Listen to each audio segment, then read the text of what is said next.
नमस्कार दोस्तों, फिर से आपका स्वागत है यूके बोले तो उत्तराखंड में प्रदीप भारतीय। जैसा कि आज का दिन बड़ा उथल पुथल का जो उत्तराखंड के लिए रहा। आज जैसे कि केदारनाथ विधानसभा में जो उपचुनाव हुआ उसका नतीजा दिन में आया और भाजपा ने एक बड़ी शानदार जीत दर्ज की और बहुत बहुत बधाई भाजपा को। और उसके बाद जैसा कि होता ही है कि हर जीत के बाद आरोप प्रत्यारोप, जीतने वाली पार्टी खुद को सही बताती है, वहीं हारने वाली पार्टी कहीं ना कहीं आरोप प्रत्यारोप लगाती है, खुद को सही साबित करने की बात करती है। यहाँ पर भी कुछ ऐसा ही घटा, लेकिन 2-3 बजे तक तो चीजें सब सही थी जो होता ही है। लेकिन उसके बाद कुछ ऐसा हुआ जिसने कि एक बार फिर कई बड़े सवाल खड़े कर दिए। और जैसा कि जानते हैं कि आरोप प्रत्यारोप लगते हैं, शाम को हरीश रावत जी ने हारने के बाद प्रेस कॉन्फ्रेंस की और कहीं ना कहीं सरकार पर सरकारी मशीनरी का गलत इस्तेमाल करके इलेक्शन जीतने का आरोप लगाया। लेकिन एक बहुत ही बड़ी बात हरीश रावत जी ने अपनी प्रेस कॉन्फ्रेंस में कही। उन्होंने एक पुलिस जिहाद की बात की कि पुलिस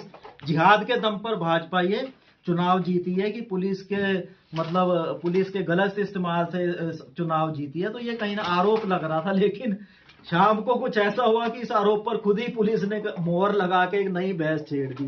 क्योंकि जैसा कि एक तस्वीर बड़ी तेजी से वायरल हो रही है कि जो डीजीपी महोदय हैं उत्तराखंड पुलिस के, वो शायद एक्साइटमेंट में और कहीं ना कहीं खुशी में खुद को रोक नहीं पाए और गुलदस्ता लेकर मुख्यमंत्री के पास पहुंच गए और मुख्यमंत्री को जीत की बधाई दी।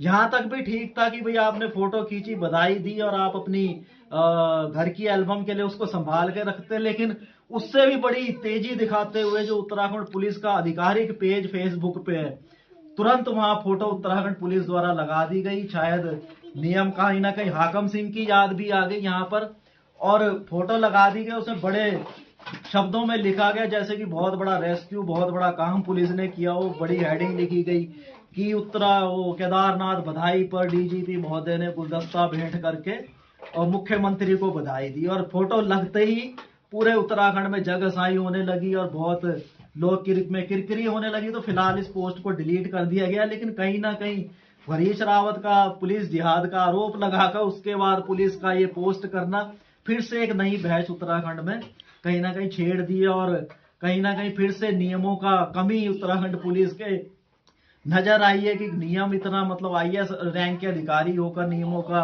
ना पता होना कि, और कहीं ना कहीं कसम ली जाती है कि भाई मैं अपने कर्तव्यों को निष्ठा से निभाऊंगा, बिना किसी राजनीतिक दबाव के जनता की सेवा करूंगा वगैरह वगैरह। सब कुछ हाशिए पे नजर आया। और अगर आप नियमावली देखें, जो कि जो नियम है, जो भारतीय कानून संहिता का अधिकारियों के लिए नियम है, उसमें भी स्पष्ट रूप से इस बात का है कि भाई राजनीति में जो है कोई भी अधिकारी समान रूप से निष्पक्षता से काम करेगा, वो नियम भी ताक पर लगा दिया। अब देखना ये है कि फिलहाल तो फोटो डिलीट कर दी गई, लेकिन उसके स्क्रीनशॉट लगातार सोशल मीडिया पर चलते हैं। और देखना ये है कि अगर कोई आम आदमी किसी भी प्रकार की पोस्ट करता है, हम जैसा कोई पत्रकार लिखता है, तो हम पे एनआईयू की तीखी नजर है। हम एक कुछ खबर लगाते हैं तो दूसरे दिन फोन आ जाता है कि जी भी आपने खबर लगाई है। तो अब देखना ये है कि पूरे नियमों को ताक पर रखकर, अपनी निष्पक्षता को ताक पर रखकर ये जो हरकत उत्तराखंड पुलिस द्वारा की गई है कि आखिर इस पर कोई कार्रवाई होती है कि नहीं होती है। लेकिन कहीं ना कहीं फिर से उत्तराखंड पुलिस की समझ पर और सोच पर कहीं ना कहीं प्रश्न चिन्ह इस वाक्य ने लगा दिया है और कई सवाल खड़े कर दिए कि आखिर अंकिता भंडारी को इंसाफ क्यों नहीं मिल पाया, और जो पेपर लीक मामले में सब आसानी से कैसे छूट गए, हाकम बाहर कैसे आ गया, और कैसे पुलिस की जो पुलिस केस बनाकर जो अदालत में पेश करती है, किस प्रकार उसकी पहली दूसरी सुनाई में धज्जियां उड़ जाती हैं। कहीं ना कहीं ये सब चीजें इस पोस्ट से ही कहीं ना कहीं काफी कुछ साफ करती हैं। और बाकी आप समझदार हैं। जय हिंद, जय भारत, जय उत्तराखंड।